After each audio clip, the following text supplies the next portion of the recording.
bayan na nagtutulungan para sa ikabubuti ng ating mga kababayan. Iyan ang layunin ng nagdaan na Bayani Challenge kung saan sama-samang nag-volunteer ang iba't ibang kawani ng gobyerno, private sector at maging ordinaryong tao. Para sa detalye, balitaan mo kami, Haji Kaamin. March 23, 2013, nang simula ng isang programa na naglalayong ipakita ang pagmamahal sa bayan sa pamamagitan ng bayanihan at pagtutulungan. Ito ay ang Bayani Challenge 2013 na inilunsad sa pakikipagtulungan ng Pilipinas Natin, Gawad Kalinga at Presidential Communications Operations Office sa ilalim ni Secretary Sunny Coloma.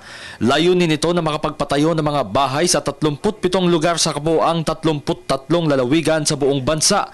Maliban dito, nililinis din ng tinatayang 100,000 registered volunteers ang mga eskwelahan, kalsada, pagsasagawa ng feeding program, medical missions.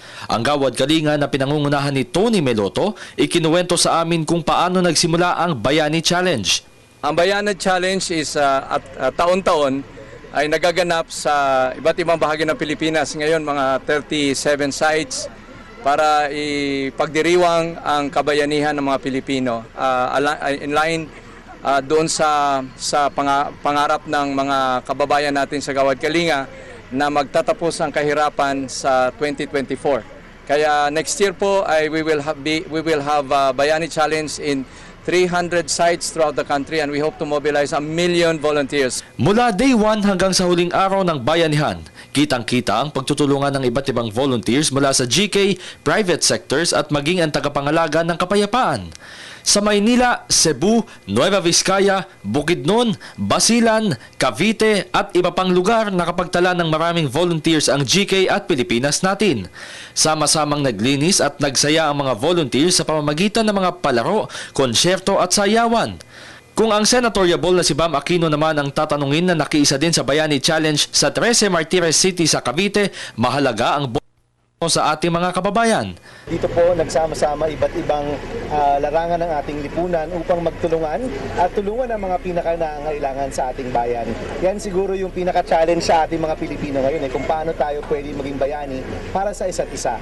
That's the challenge, how we can be heroes for each other. At yung mga nag-volunteer po dito, 5 araw na po sila, nabubuo na rin po yung mga bahay, pinapakita nila na bayani nga sila para sa mga kapwa Pilipino at sa mga kapwa-tao nila.